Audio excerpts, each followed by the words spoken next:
What's going on? What's going on, everybody? This is another episode of Ask Mazik, and it's going to be an interesting one, without a question.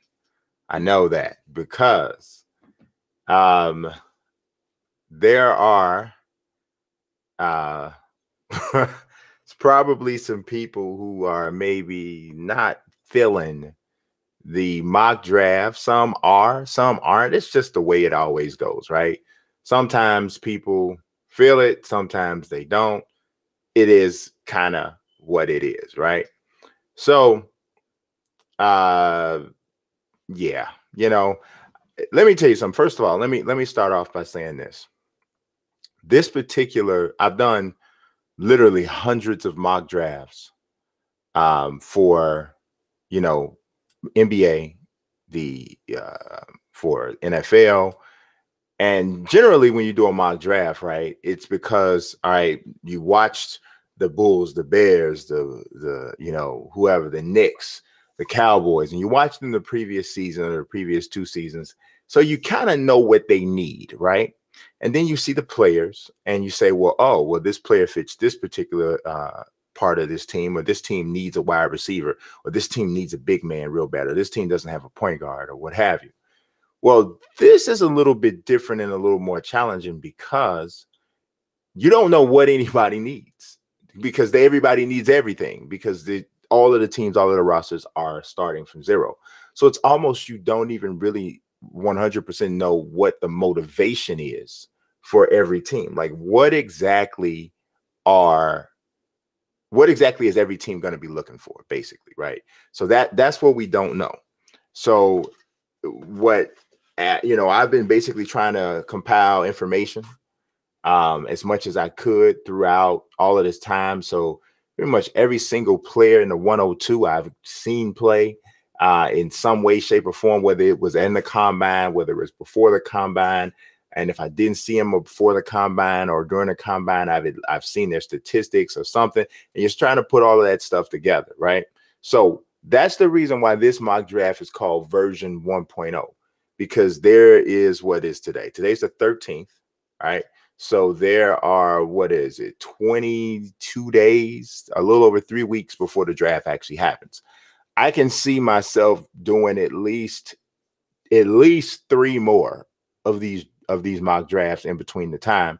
And things can change based off of the additional research and stuff that I'm continuing to do based off of the interviews that I would think probably are going to happen between now and then, between teams and prospects or potential players. So all of that stuff's going to change. Depends on also what amount of information and data the league lets out from the combine. Maybe some of the analytics. I would love to see some of that. That would also help. But it comes down to this now. Now a lot of this stuff is truly out of the hands of. I think a lot of people thought that the managers or what have you had something to say about player selection or whatever before, but right about now is when managers do have all of the say of who picks who. And now you got 17 different minds, you know, deciding who they're going to pick. They all have different things that they value. You don't know. I mean, they all want good players, obviously, but some of them may be partial to a person because he's local. That might be a good branding thing, especially if the market is smaller, what have you, whatever. You never know. Anything can happen, in terms of that. But obviously, people want good players, and then you're also going to people are going the managers are going to want to have players who are going to be solid teammates and that sort of thing as well. So without further ado, let's start off looking at the top. At the top, I went with Dimes as number one. There's a lot of people who say a lot of different things about a lot of different players. A lot of people feel Fab is the best player. And I totally understand that. Watching Fab play, I know why people feel that way. I think comparably, he is very similar to Dimes, or on the same level or somewhere close to the same level.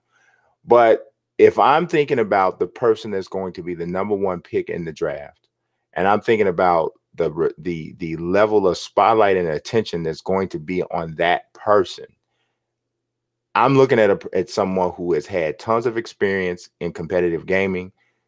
As I mentioned in the article, his MPBA resume is off the charts. And I mean, Dimes is somewhat the face of the competitive gaming scene right now, competitive 2K gaming scene right now.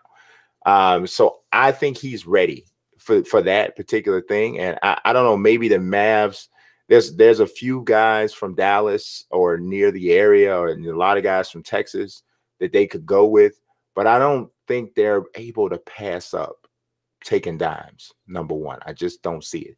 Now, that number two pick, I know, is where people are getting probably the most uproar, right?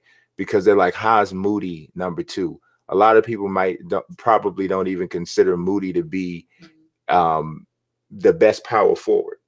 But for me, I'm looking at fit, and I'm also looking at some of the intangibles and that sort of thing. Moody is a type of player whose impact on a team, from what I've watched, and this is from all the various teams that I've seen him play on the different positions, all of that, right? His impact on the team, I think, goes beyond just the numbers. And that's going to be something that I don't think is going to be as common as maybe people think, or maybe to a degree, they're, not necessarily taking into account what, that could be an impact. So that's the biggest reason that I have him at number two. I just think from a overall standpoint, I think that this guy delivers in so many different areas, and on top of that, he's good at the game. So he's an outstanding leader. He comes, he plays, he's going to always give his best effort. He's not a toxic guy in terms of when things start going bad. I think that, just the way Celtics gaming has gone about their business. I've watched how all of the gaming clubs have gone about their business in regards to, just the way they've communicated and so and so forth. And I just really feel like that's a fit. I could be wrong, obviously, about all of these picks or any of these picks, but that's what I say. I have Fab going to Jazz Gaming. Fab's dribble moves and his utilization of those dribble moves in the right areas is off the meter. I mean, it really is. I mean, it's really off the meter. He also settles right into jump shots really nicely. It's something. It's really the way that he's able to set those moves, set those plays up is really it's really impressive. So I almost thought about putting him at number one. I did, but I thought about it. I said, you know what? I just didn't think that they would pass up on Dimes. I really didn't. And I also didn't think that the Celtics gaming would say we would take Fab over Moody, because I just think they'll value that leadership.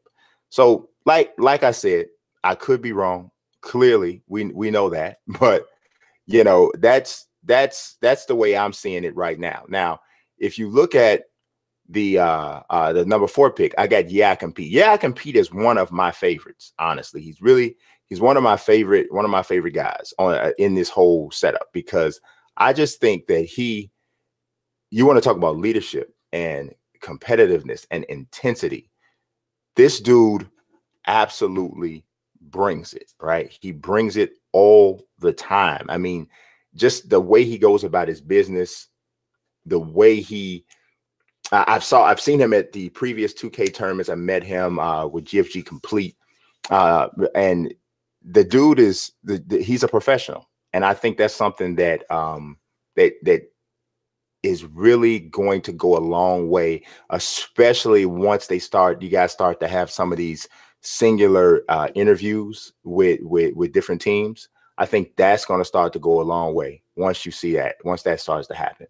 So I think that's going to be key. And honestly, I think you could even potentially see him go higher because of that. I think you could easily see him go higher because of that, because he's the type of presence that I think he could sit down in front of someone and impress them to the point where maybe they had him one place on the board, and now after they've seen this, now they have him someplace else. So I don't know. I'm just saying you got to watch that. Now I'm not going to be able to get into the chat quite as much.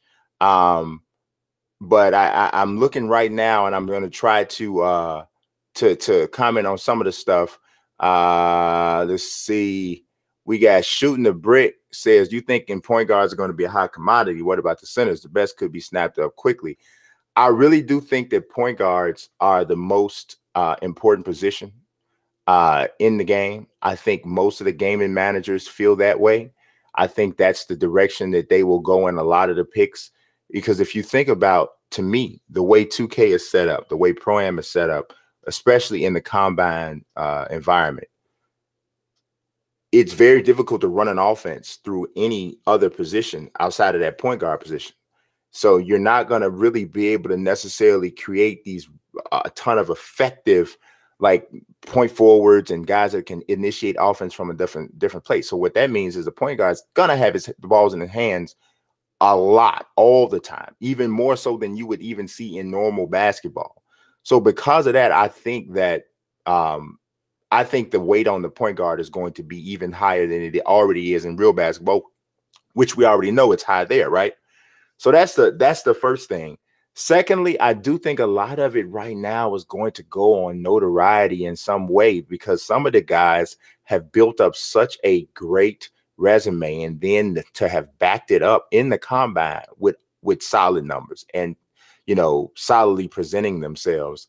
I think that it's almost impossible not to be somewhat affected by that, right? So on top of the way that the game is set up, when you look at that, that's my reason for thinking that. So, and also, you know, it's cool to disagree. We can always do that, but I always need to remind you guys that you got to be respectful. So if at any point you're not respectful in the chat, if you're not respectful in on Twitter, you're gonna either get blocked, you're gonna get blocked essentially. So you probably just shouldn't even waste your time. You know what I'm saying? If you feel like you're not going to be able to control yourself or something like that, it's cool.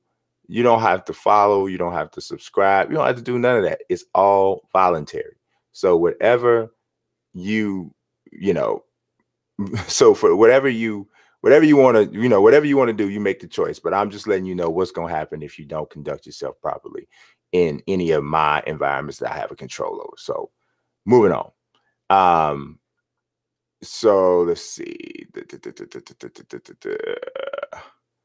See, do we have anything else? And it looks to me like a lot of people are really getting tired of talking about like old negative stuff like that. I don't know. I could be wrong, but you know, I feel like a lot of people are just tired of that. You know, it's like, okay, everybody talked about that. They said what was on their minds. It's over. It's done.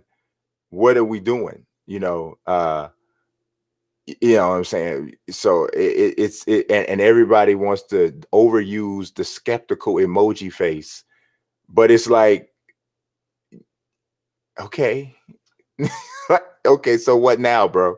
You know what I mean? So, okay, you don't believe it. Okay. All right. So now what? Now what do we do? You know what I'm saying? Like, what do we do now?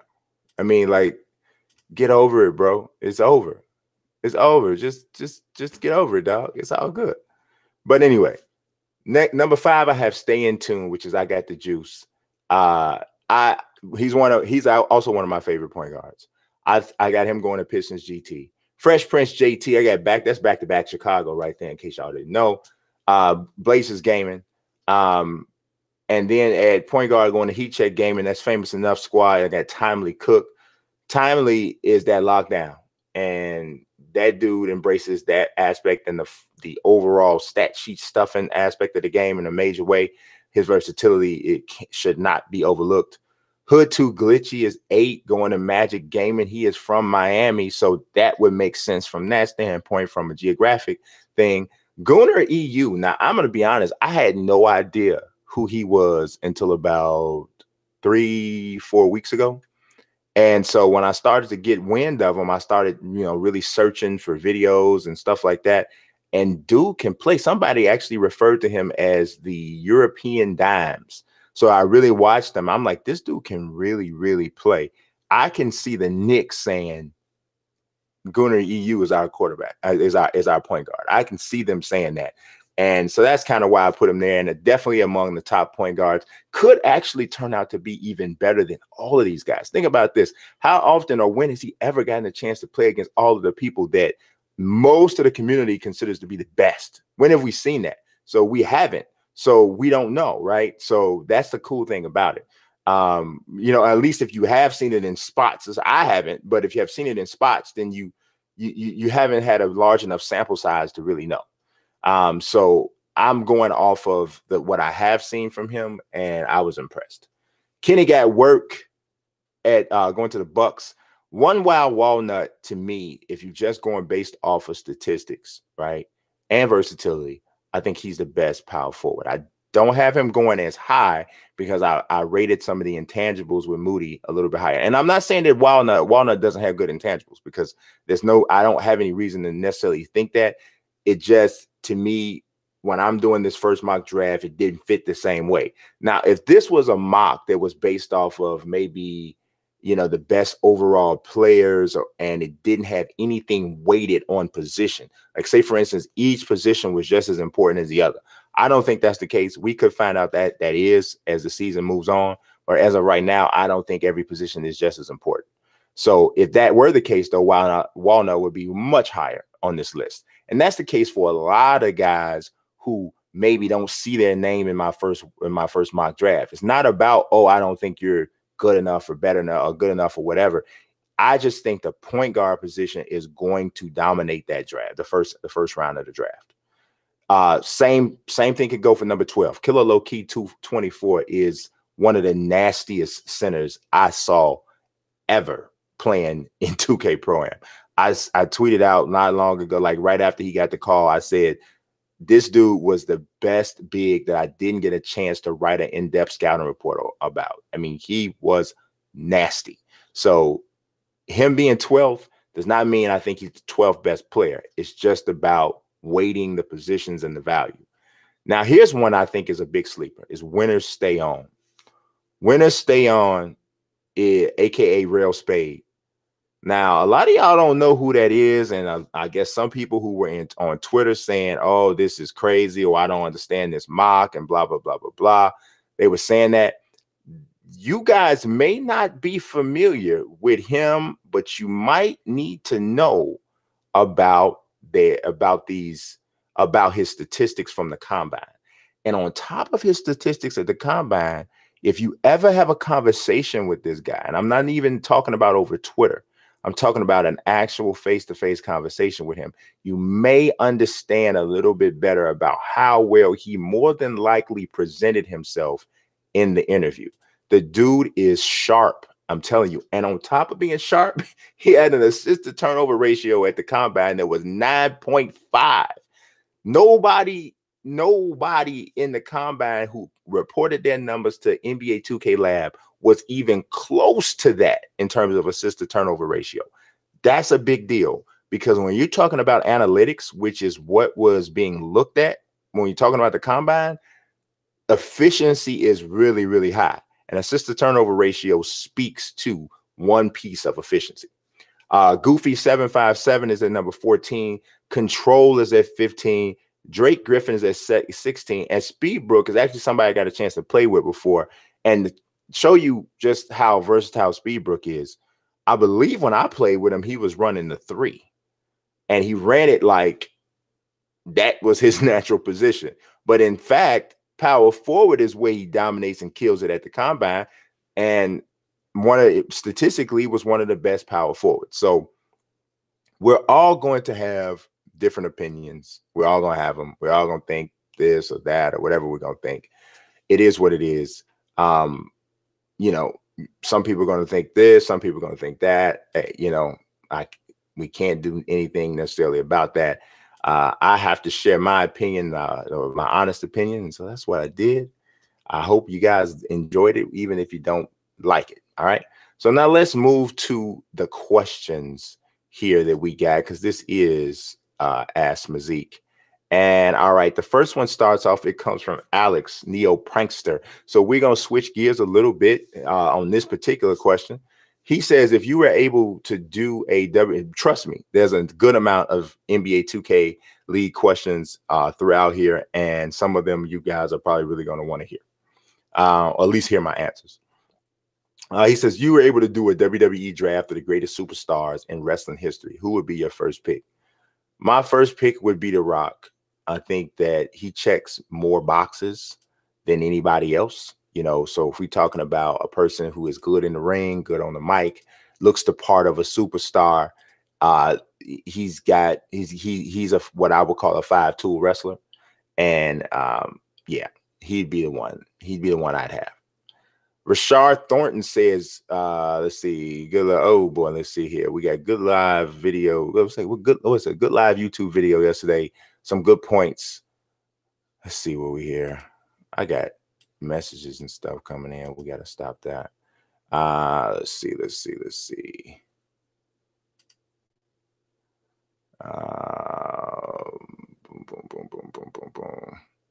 Got to get back to my question.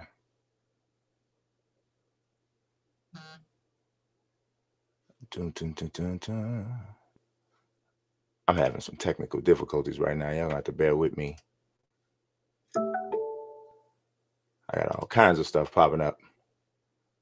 That's what happens when you rush into your live. But I was trying to finish my mock.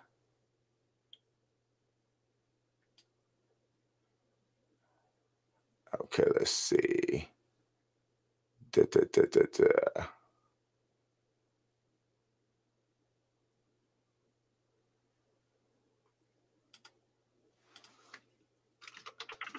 All right, we had to update something here.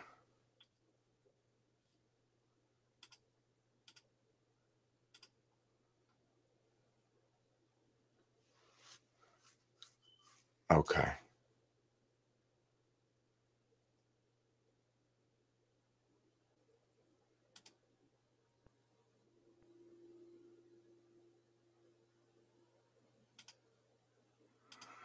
Okay.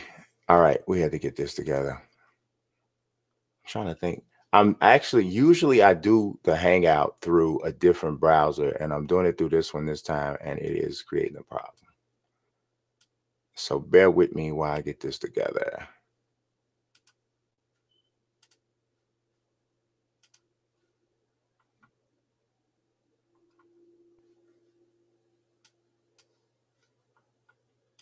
Okay. Yeah, shooting the brick. I will be doing more rounds later on. I'm looking at the chat right now because while I'm trying to wait on this other part to come up. And Johnny Levine, I see you later, bro. I see you later. You go bye-bye.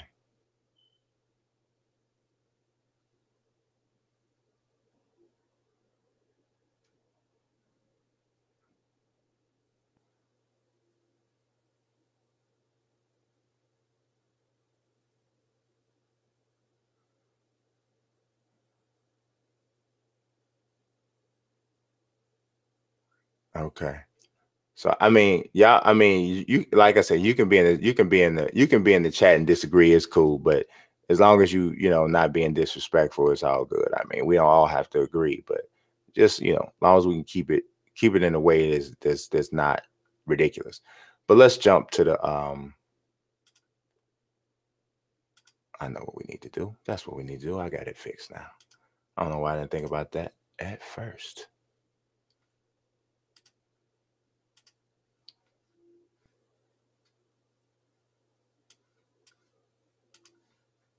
All right, bear with me 1 second. You guys know it doesn't normally go this way. All right. All right, we're back. All right. So Rashad Thornton said, good live YouTube video yesterday. Some good points where, okay, that's just a compliment video. I appreciate that. And then we got, let's see. Okay, that was not also a question. We need questions. I started liking the videos again. I mean, liking the tweets that I'm gonna use, but sometimes I like other stuff too, so that gets in the way. Like that one. Like that one. All right, here we go. Here's a question. Taylor Malone says, you are forced to eliminate one game mode. I love this question. From each of these games, Madden, FIFA, 2K, MLB The Show, what mode you taking out? Doesn't have to be the same mode for each game. Also, what mode in each game can you not go without? Okay, so for Madden, I take out the I take out the gauntlet. It's okay, but yeah, okay. It's all right. Ain't horrible, but I take the gauntlet out. You can't take out connected franchise, even though it's not perfect, but that's the one I wouldn't take out. For FIFA, um, manager mode is the one I would not ever take out. Um, man, I don't know. There's not anything in FIFA that I'm like, take that out, because the skills trainer I really like. I think it's the best skills trainer in any sports game, really. So I definitely wouldn't take that out. And I like the journey, so I wouldn't take that out. Obviously, you can't take Ultimate Team out. Um, you know what? I don't really like, and I know some people that love FIFA are gonna be like, what? But it's like the squads game they have. I don't dig that one so much. But that's tough. That's like you forcing me to say something, because it's nothing about that I really hate. So it's like whatever. For 2K, NBA 2K, what would I take out? Y'all probably gonna trip when I say this, but I don't really dig the park that much. I really don't. Like, the park is kind of trash to me. I mean, I know that's like the thing that runs it all, but I don't do nothing for me. It really don't do nothing. I mean, I ain't gonna say I never go there or whatever, but if 2K didn't have park, I wouldn't be mad. I'd be like, oh great, okay, well, fine. That all-star team up thing, I don't like either. So I don't know. Just to be more in alignment with other people, I guess I'd take the all-star team up out, because less people would have a heart attack if you took out all-star team up. The mode I can't do without is my league. I just no, yes, no, we can't do that. We can't do that. MLB The Show, easy. The mode I take out is the retro mode. That's some trash. Why is that even in the game? Like, what are we doing? Like, for real? That why? What? I don't need that. And the mode I would not take out is MLB The Show. Let's see what else we got here. Let's see. That's another like. Taylor Malone says, how far off are we from fully fleshed out sports games on VR? I think a My Player or a Road to the Show experience from first person would be so fun. I disagree, Taylor. I have not seen the VR game yet that really holds my interest. Like, it's just like, dude, like, I go work out, right? I go play ball. You know, if that's what I feel like doing, that's what I'm going to do. I don't want to mix these two things. Those two things are separate in my life: working out and going to play and playing the game. When I come to play the game, that's what I want to do. So perhaps if somebody comes out with one that's really truly fun, but I haven't played one yet that does anything for me. So I don't know how far we off, how far off we are, but it's whatever for me. Like, for real, like, what, I don't even know what we're talking about. It doesn't do nothing for me. All right, so let's go back. All right, so let's see. The next one is from Big Kev Sim Nation. He says, do you think, since the NBA 2K League is underway, will we get matchmaking in Pro-Am and NBA 2K19? I sure hope so, because that is something that's definitely missing, in my opinion. I think that I would like to see some people start some other leagues up in addition to the NBA 2K League.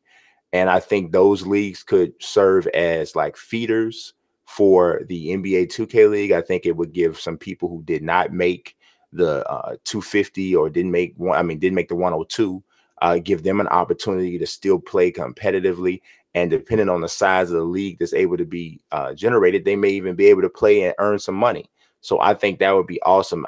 Obviously, it's not going to be as big as the NBA 2K League, but ultimately, if they excel and play well in this particular mode and league, then now there's like a resume. It's almost like college basketball. So this is your college basketball format or your minor leagues, and you get a chance to move to the 2K League.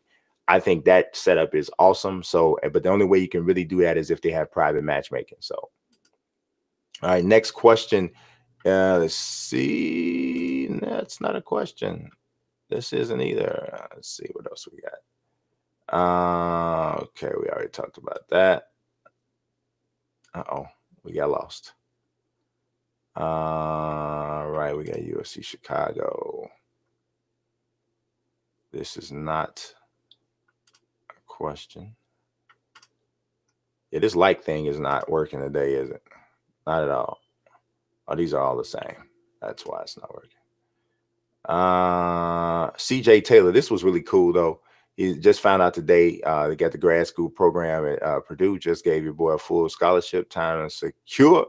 That was really cool because I think that he was talking about he didn't make it to the 2K League, and so that came in just like right at the right time. So that was pretty cool. Taylor Malone says, should 2K be doing more to spotlight the 250? 2K TV episodes, weekend invitations, maybe pitting them in games of 2K against NBA players. They need to invest into these guys so that the community outside of the hardcore fans can be invested into them and draft. Okay, I know what you mean. I think that might be something you want to do with the 102, but not the 250, because the 250 really isn't the league. You want to do that with the guys who are actually in the league. I don't know about the plan against the NBA players. That probably is not going to happen because for right now, from my understanding, it looks like they kind of want to keep everything separate because it actually is separate. But I do think, I do believe you're probably, once the 102 is revealed, I think you probably will see some people on 2K TV. I think you will see some different things like that. But I just think it wasn't the time to do it with the 250 because the 250 really, I'm not going to say they hadn't accomplished anything because that's not true, but they weren't a part of the league yet. So that's why I think that was a little bit premature. All right, what else do we got here? We got all kinds of stuff going on here. What is this? All right, here we go. All right. It's the interview with Red Stick Gamer that we just did. Okay. Yeah, and this is what I said about Killer Low Key. And got the Juice. And 2K Pro Am Insider congratulating the 102. All right, BGA says, you think we will see more teams next year in the NBA 2K League? I do. I feel like as positive as you can be without actually knowing that you will see more teams. From my understanding, I believe that in my interview with Brendan Donahue that happened some months ago, he mentioned that right before things got started, there were other teams that started to ask if they could get in on year one. So that makes sense to me that it seems like they would have been potentially put on hold for this season. Ty Bond says, do you think MLB The Show will ever branch out to esports or at least host a tournament to see who is the best of the best? Ty, I have an outstanding idea for this, and I've been meaning to get to it in an article that, oh my God, I'm hoping I can create some imagery that you guys can actually see for my idea for how this should go and how this should look. But yes, I do think it's possible. I think there's some years away, though. I think they're probably 3 to 4 years away, but I think that it's possible. And I'm gonna leave it at that because I'm gonna outline the rest of it in an article of how I see it actually being able to take place. But I think they're taking the first steps this year. So I wouldn't be shocked if that's already on their minds. I'm pretty sure it is. Let's see. Next up, Shump there with the fam. Let's see. We got Compete. And we got Podcast Max is okay. He's happy for people. And we got the Czar. Yeah, I'm gonna have to change my process with this here because this is cumbersome. I apologize for how cumbersome this is. It's normally not like this, but I liked a lot of stuff when people started getting congratulations. Taylor Malone says, could the 2K League benefit from having a community-led commentary team? I'm thinking Chris Smoove and Agent, if possible, and then having Sam Fan for technical breakdowns. I definitely think that the commentary is going to be very important. You know, obviously we know Sam Pham is his knowledge of the game is insane. Everybody knows Chris Smooth's voice and the whole nine. So and Agent has really blown up and with popularity. So it would make sense to get names like that, but we have to see. You have to see what happens. But I definitely think the commentary team is going to be really important because you got to think about it like this. And I'm going to touch a little bit more on this in another question that's coming up. A lot of the people who are going to be watching this thing are not 2K heads, right? They don't know it, the game, as well as most of us do. They don't know it like that. They haven't been playing it for years. Like, I mean, I've been playing 2K since 1999, like every single year, since tons of hours every single year since 1999, right? So not everybody's been doing that. So you got to have somebody who can keep you excited and interested, even though you may be being introduced to this type of gameplay in 2K. So that's the thing to remember. Let's see. There's Sean Wynn 2K talking about his chances. That was really amazing. There's Goofy 757. Toure, Black Panther is the first movie with a black lead to gross $1 billion globally. Check that. Check that. All right. And there is K Spade congratulating Rail Spade. There is 2K League J Smooth telling everyone that's negative about the 2K League, positive vibes over here. Peace out. Let's see, NBA Players Union. All right, let's see. We got a lot of, boy, I was extremely congratulatory, wasn't I? Mauro Ronaldo told me thanks. I gave him a compliment. Rich the Gamer. Let's see, we got Bob Burnett. Bob Burnett is say he's a proud dad. Son made the 250 club. That is dope. It's really cool when you see the parents getting into this. Sean says he is going to New York for the draft. Let's see, we got Real Spade reaching out to the community. He has really been doing that a lot. A lot of people are talking about the letter that I wrote to the open letter. It's a Bible scripture there that I liked. Oh, this is when I was playing Fortnite. Yeah, this is not gonna work, guys. I can't do it like this.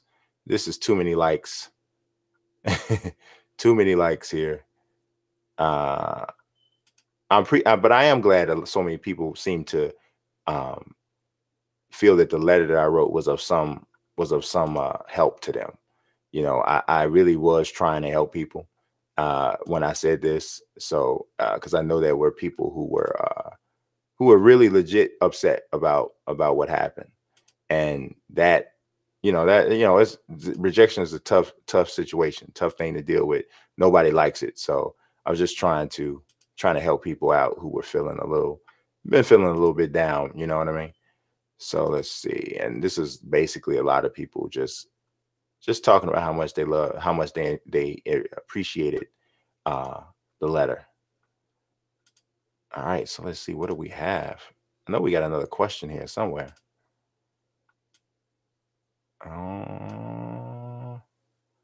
And yes, there are only 4 spots left.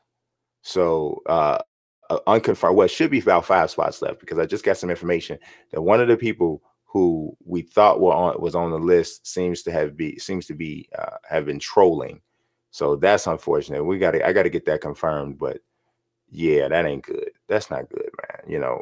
Like, what are you benefiting by lying and saying you in the 102 and you're not? Like, what did you get out of that? Did you get like a trophy or something?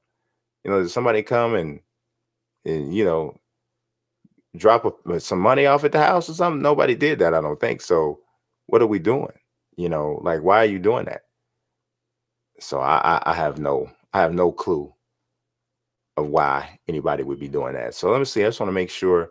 I know we have at least 2 or 3 more questions here. Okay, here's one I wanted to answer. It comes from Lil Spaz 57, and he's part of Sim Nation.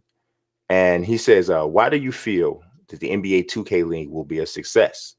The community made the league. The league didn't make the community. And right now it's looking bad for the league.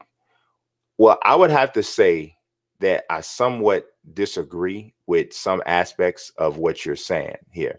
And he put a picture up that shows like how many viewers Fortnite has and how many viewers NBA 2K18 has. And I'm not sure where this picture comes from or what have you. I think you're drawing a lot of different factors in and trying to throw it all in the same pot. Fortnite is hot right now, super hot. And its hotness is not necessarily a product of a failure from 2K. Here's my thing. I think that the 2K Pro-Am community doesn't understand how small it is. And I'm not trying to say y'all suck and you don't mean nothing and nothing like that. That's not what I'm saying. If you think about the Pro-Am community, the hardcore Pro-Am community, right? How many people would you say are in the hardcore 2K Pro-Am community? Like how many, like if you, and I want to look at the chat because I want to see what the chat has to say about this. And so I'm going to wait. If I ask how many people are in the hardcore 2K Pro-Am community, how many do y'all think are in that community? So I'm not gonna say something. I want to see how many people do you think are in the hardcore 2K Pro-Am community?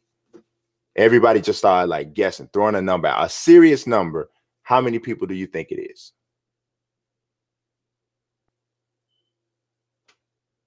I'm talking about hardcore now.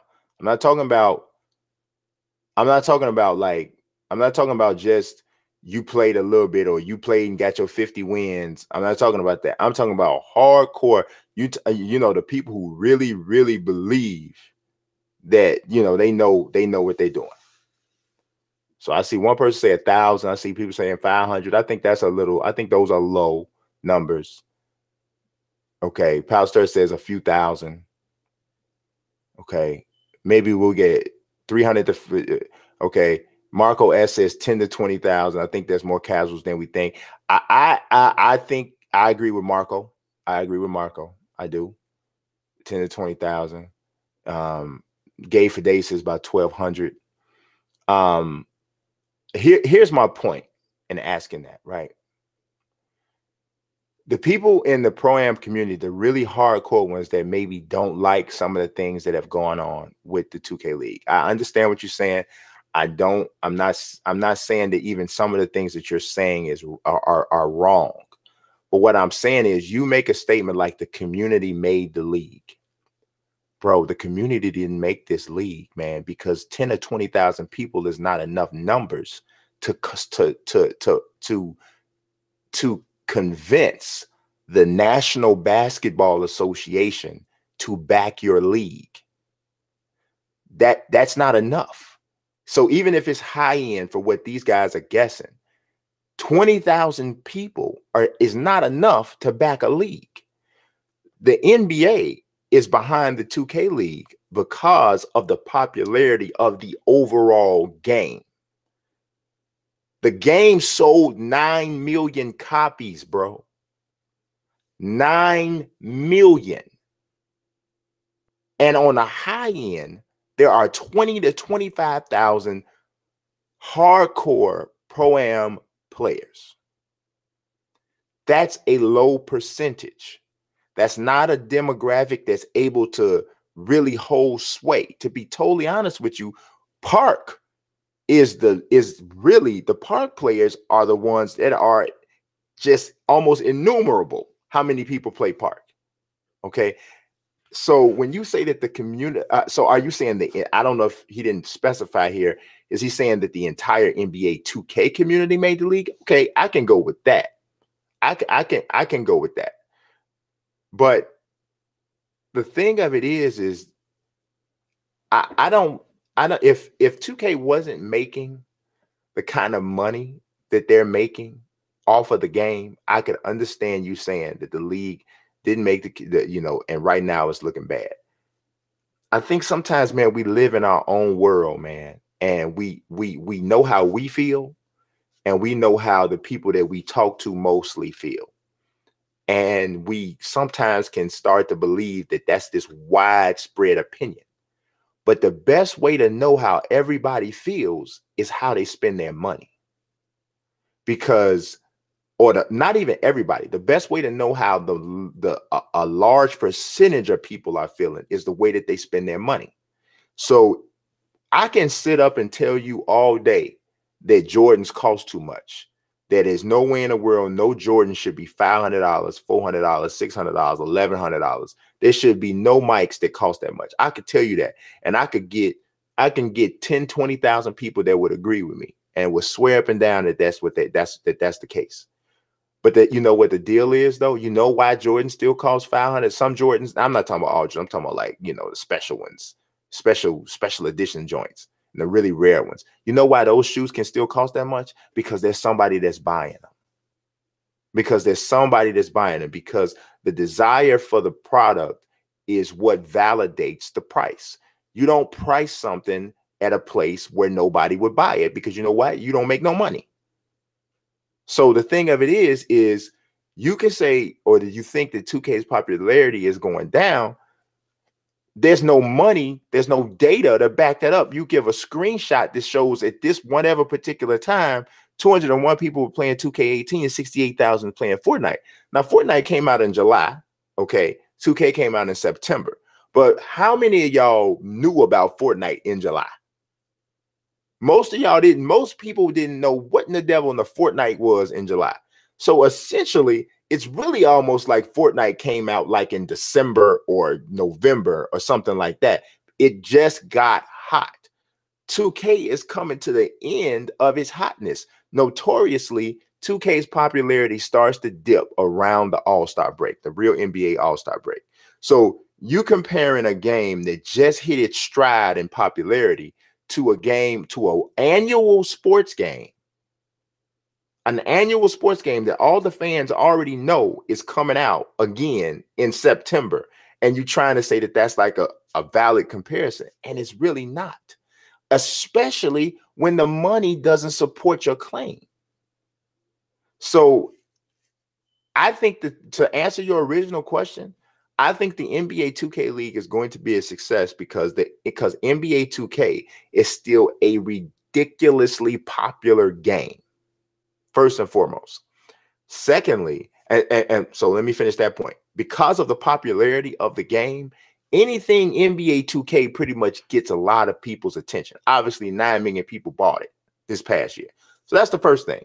Secondly, even if half of the NBA 2K Pro-Am community was pissed off and said they're not going to watch NBA 2K League at all, the league would barely feel it, because that's not the primary demographic. That's not who they're going after. Now, sure, that the players come from there, yes, but they want this product to appeal to a large group of people. They want this product to appeal to people who would generally only watch real basketball. And they want the 2K customers too. Obviously. But they also wanted to go out past those barriers, or past those borders, to people who are not hardcore gamers. So by it being backed by the NBA, that somewhat validates it to people who are not gamers. Like, we don't need it to be backed by the NBA 2K, by NBA. If they would have said this is a 2K league and 2K was running it, and all of the team, and we had breakout, throwdown, Space Jam and all that. The NBA 2K community would have been there. We would have watched anyway, especially the Pro Am, because they would have probably liked it even more because it was all stuff that they were interested in and they are familiar with. But if you go outside this small community, nobody knows who Breakout is, dog. These people don't know who Dimes is. They don't know who what Throwdown is. They don't know about no Space Jam. They think Space Jam is a movie Michael Jordan was in. And they don't know nothing about all of this. Fab used to play for Space Jam and he left it. They don't know none of that. They don't know none of that. So the fact that that sect of people is mad doesn't matter when it comes to the bottom line of the success of this particular thing. It doesn't matter. So that's what I'm trying to convey to people that think that I don't know what they think, to be honest, but they you gotta understand where like what leverage is, right? You gotta understand what leverage is, because a lot of this stuff is like I mean, I'm just looking at your question, dude. You saying, oh, I lost it. Go back. The league didn't make the community. So when you say the league, are you kind of grouping that into NBA 2K, the whole nine and all that? The community came because there was a mode that they liked and they liked to play. So they came. So if they're not there, if they're not there, then 2K doesn't, there's no reason to have the mode, obviously. Or if they don't come and play the game, play the mode, then there's no, then 2K doesn't, it doesn't have as much depth. They don't make the money that they made from whatever they did with people leveling up and all of that kind of stuff to go to Pro Am and the whole nine, right? They don't get any of that. But to say that it's not looking good or it's looking bad, I just don't think that's an accurate statement, dog. I mean, there's a lot of people who care about what's going on with this league, and it hasn't even been pushed out to the masses yet, dude. It's still growing. There's a lot of people that care about this league already. There's people who their interests have been piqued already, who are not hardcore 2K gamers. And that's the whole point. And once the season starts and you start seeing actual commercials and ads, the promotion hasn't even begun. So I don't know, man. I don't know what everybody's seeing or not seeing, but it just it's not really lining up to me. I'm not understanding what everybody is saying though. So a lot of people are saying. Brock Lesnar says, when do you think Braun Strowman will win the Universal title? I think they are just, oh my God, dude. I don't know what they're doing, dude. I have no idea what they're doing with him. It's terrible to me. I don't know. Brock Lesnar says, who do I have in my final four, the men's and the women's NCAA bracket? Well, I haven't even had a chance to fill out my bracket yet. So I can't even answer that question. I can tell you who I have winning. I obviously, because these are the two teams that I think are the best teams in the nation, men's and the women's bracket. The safe pick for the women's bracket every year is just UConn. Just go with it. Just go with it. Just go with it, right? Because Gino, Ariama, and the endless stream of talent that goes into UConn. Just go with it, right? But in the men's bracket, I really like Virginia. I love the ball movement. I love their defense. I love the way they play as a team. I think they are the best team. Michigan State's right there for me. I really love the emergence of Jaren Jackson Jr. and Miles Bridges. I think is very underrated. So I really like them. But right now I say Virginia. Let's see. Palster says, haven't just watched a masterful tactical performance from Sevilla. Or Sevilla. I don't know how to pronounce that. He says, I'm wondering what's the best soccer match you've ever watched? Well, I will confess to you, man, I have not watched a ton of soccer matches from front to back. But the one that sticks out most to me is 1999 Women's World Cup final when Brandy Chastain kicks the game-winning penalty kick to beat China. That's the one that resonated with me the most. That's the one where she ran and takes off her jersey top and she has the black sports bra on and whatever after that. That's the one that resonates with me. I probably will never forget that. And it's an iconic sports moment. So that's the one that I remember the most. I see. Pastor also says, assuming they don't fall apart at the end, how close is Anthony Davis to the MVP? I honestly can't even put Harden ahead of him anymore. It's hard. It's hard. And especially when you consider the fact that the Pelicans have surged after DeMarcus Cousins went down. Yeah, man. I don't know. I feel like if the Pelicans are the 3 seed, which, hey, don't act like that's crazy, it's going to be at the end of the season. If the Pelicans are the 3 seed, I think he gets it. I think, and he stays healthy, because I know he turned his ankle a few days ago. If he stays healthy and the Pelicans get to well, obviously, if they get to the 3 seed, he's got to be healthy, because it's not going to happen unless he does. I would give it to him. Late surge, and he pulls it away from Harden again, and Harden's going to be mad, because I thought Harden deserved it last year, but yeah, even over Westbrook, I did, but yeah, it didn't happen. All right, let's see what we got. Gabriel Prodi Hunt said, last week I asked a question about the constant double teaming the CPU does. Just today, I barely crossed half court with MJ and the CPU double team. Are there sliders that can be adjusted to fix the problem? I think you probably got to stop scoring 50 with MJ. You probably had lit them up for 50, and they're like, no, we're taking him out. He's not doing anything. He's not doing anything. See, I don't mind that kind. I don't know if there is sliders for that, though, Gabriel. It should be. I think there's a double team slide. I thought it was. I don't know. I don't mind stuff like that. I think that's like cool, because like if you killing me with MJ, dude, yeah, when I coached my son, there was a kid we played against, and actually the grown-ups got mad at me. I didn't even care. There was a kid we played against. This dude was a beast, right?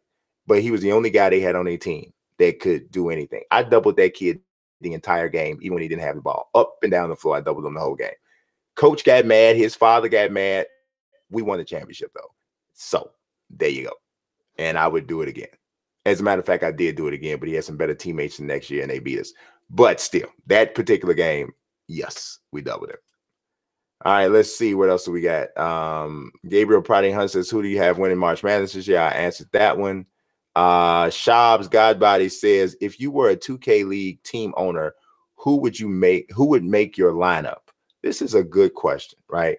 I would probably say I would have Dimes at the point guard position. I would have low-key 24 in the middle.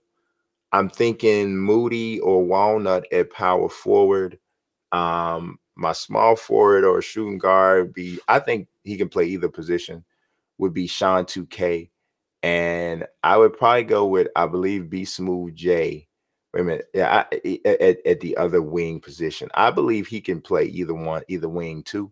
So that off the top of my head, that's what I think I would go. That's how I think I would go. So I don't know. You can move that around a little bit. Honestly, you know what? No, I changed that. You know what I would do? I would move Radiant to the 2. And so I'd have Dimes at the point. I'd have Radiant at the 2. And I'd put Sean 2K. Sean wins 2K. He's chronic 2K. I'd have him at the 3. And then I would have low-key 24 in the middle. And my power forward would be Moody or Walnut. Probably, if I was building an actual team and I had to have teammates and all that, I'm not trying to downplay Walnut, because Walnut's a monster, but I probably would go with Moody. Let's see. Let's see what we got. Ray 2K says, with the NBA 2K League draft around the corner, which player from the 102 are you eager to cover, and what most excites you about the next couple of weeks leading up to the draft? The player that I'm most eager to cover, honestly, there isn't one in particular. I want to cover them all. Idris Richardson, I really want to cover, him, though. I actually do, because he thinks that I don't respect him, and that's absolutely not the case. It's not. that because I didn't put him in the first round of the mock draft, and so I don't think I wrote about him either. I knew about him. It's a lot of y'all, bro. It's a lot of y'all because we went from 72,000 to 250 to one. It's a lot of y'all. It really is. And I'm just one dude trying to put together as many stories and videos as possible. It's impossible for me to write about every single good player. It's totally impossible, right? So if I didn't write about you, it's not because I don't think you're good. It's not because, as a matter of fact, I ended up having to write about the people who I didn't think were as good as people were saying. And because those were the easier crop to get to. You know what I mean? So, and I mean, I obviously did write some positive stuff about some people, but it got straight overwhelming. So you know what I'm looking forward to the most, actually, Ray? I'm looking forward to getting to the point where I can hone in on 102 players, learn that 102 players, learn the teams, the teammates that they're with, the teams, and we actually have some game definitive stuff to actually, and that's not leading up to the draft, that's actually after the draft. But once the stuff starts, because right now, man, all we all are doing is speculating. That's all we're doing. Nobody knows anything for sure because there isn't any valid data, because you can go back to MPBA, WFA, whatever you want to go to, and you can say, oh, well, they did this and hit. Well, the mode is different now. What they did in those modes is not necessarily going to transfer, because if you think about it, some of the best players from those from those leagues and that environment didn't make it into this one. So you can't take what was done there. I mean, you can add something to it. You can say, give it some validation, but it can't be your end all be all. And you can't base everything you're saying on that. And so I'll be glad when the games actually start and we can say, oh, this particular guy is killing it. He's averaging 30 a game. I ain't got to worry about waiting the fact that he's averaging 30 a game. Is he playing against randoms? Is he spamming? Is he what? I ain't got to worry about none of that. I can take 30 for 30. No pun intended, like ESPN. I can take the 30 for face value. I know that if this dude put 30 in, he put 30 in and it mattered. If this dude grabbed 20 rebounds, it mattered. If this dude has 7 blocks, it mattered. If this dude's assist to turnover ratio is 7-1, it mattered. Right about now, everything is just a piece of a puzzle. Then we don't have all the pieces yet, and we don't have the most important piece. So that's kind of where I am with that. So I'm gonna take another quick look about at the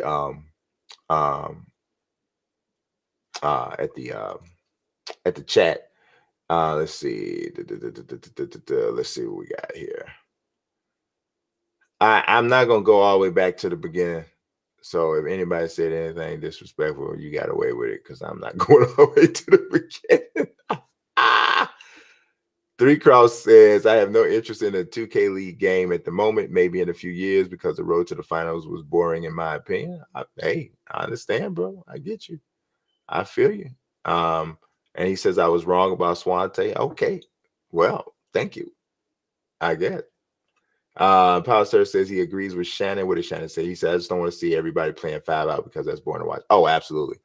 I don't think that's going to happen. To be honest with you, the mode don't even fit for you to be able to play that way. So I can't imagine that working, because I don't know any gaming manager, coach, or what have you that's going to sign off on that style of play, because it just don't seem like it'll matter. I mean, it will. You know what would be interesting though?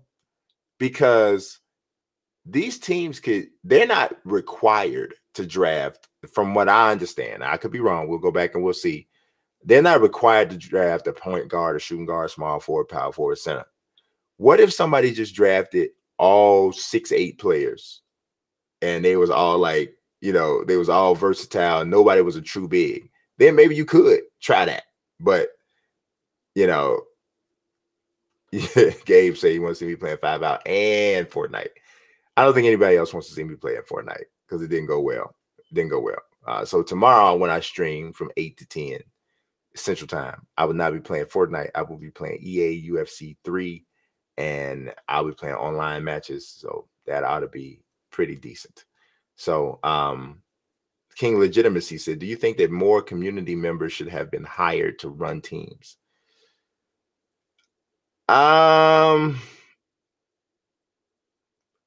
I don't think that simply being a community member makes you qualified for the position. I think if you are a community member who also has some experience in a management situation, also has some esports experience, and also has some NBA 2K experience, and also shows good communication skills and professionalism, then I think then that's what makes you overall a good candidate. That may or may not be available in the 2K community. So I can't say that definitively. So you know, so that's what that is. Coop for Real says, do you think it is fair to compare known players to the players that actually perform well in the combine that aren't known? This is in regards to who, let's see. I'm gonna read that again, make sure I understand. Do you think it is fair to compare known players to the players that actually performed well in the combine that aren't known? So you're saying like, I don't I don't understand. I don't know if I get it. Um compared to players, compared to known players to players that actually. Okay, so if you got a known player, right, that maybe either didn't share their stats with NBA 2K labs or whatever, and then you comparing them, or you're deciding who you're going to draft based on who's going to make the 102 based, purely on whatever, so if there's a guy who's not known and they just tore it up in the combine, right? And they didn't make it, but somebody who was more well known who didn't tear it up, you know what I'm saying? Whatever. So here's the thing. 2K did not, the 2K League did not share with us all of the analytics tools that they looked at. So I don't know. I can't say. I don't know why certain. I don't know why certain people got picked and certain people didn't. I don't. At least for the 250 or the 102, because there's some people who didn't get a call yet for the 102, and I don't know why they didn't get a call. I'm like, wow, that's kind of crazy. There's a few, so I don't know what the rubric was, but I also don't necessarily think that that's necessary to know. And I keep bringing up the same examples. Some people agree with them, some people don't. When you go to a tryout for any sports team, you do the best you can. You don't know exactly what the coach is looking for. You do the best you can. But you don't really know what that coach is looking for. And sometimes you go to a tryout and there's guys there who already knew the coach, or the coach has already seen play. So when they go there, they kind of like thinking, you don't know what the coach is thinking. The coach might be like, oh, yeah, I'm thinking I want this person, but I don't know. We're going to go ahead and let the rest of these guys work out. If somebody blow my mind, then maybe we'll grab them. But, it could, that's only like just like human nature. And I recall them saying that everything mattered, not just the combine obviously was a big deal, but I recall them saying everything mattered. So I think the biggest problem, what happened was there was a lot of information that was given out early on that didn't even have to be given out. They could have just said, hey, here's the thing, go in it. If we pick you, we pick you. If we don't, we don't. But they didn't do that. They talked a lot. And by talking a lot, I think that kind of gave people some kind of false, you know, idea about what was actually going on. But honestly, man, Coop, really, to be totally honest with you, bro, I am like just so tired of discussing that subject. I mean, and you didn't do anything wrong. You had a fair question, you asked it, and I tried to answer it as best I could. But dude, it's over, bro. It's over. They have moved on. They've moved on. It's the 102. You know what I'm saying? That's I don't know how much longer we gotta talk about this. Like, because nobody can prove anything is wrong or was done any kind of way. And nobody, to me, what's quote unquote wrong is is like it's relative to how you look at it. So I just don't, I don't know. I don't know, man. I don't know. I don't know. Palstar said he wants to see me get knocked out in UFC because I get, yeah, man. When you lose the UFC, it's like somebody actually punched you for real. So it's kind of like, yeah, it kind of stings a little bit. But yeah, I'm actually not too bad at the game, so I don't know how much I'm gonna lose. Sometimes I go into some little losing streaks. You ever do that online where you just start going into a losing streak, you lose like 4 in a row, you're like, what is going on? Then I've also won 10, 12 fights in a row. So I don't know. Whatever. But that's all I got for you guys today. I appreciate your time. I appreciate you watching for sure. If Make sure that you check out the stream tomorrow. It's going to be on Twitch, but I'll tweet it out the same way or whatever. I'll be playing EA UFC 3. I'll be back with another stream on Wednesday. So technically basically what I'm trying to do is stream on Sunday, Wednesdays, and Fridays. So we stream Sunday, we stream Fortnite. This Wednesday we'll stream EA UFC. Friday we'll stream something else. I'm not sure what that's going to be, but that'll be it. But I appreciate everybody for watching as always. God bless and peace.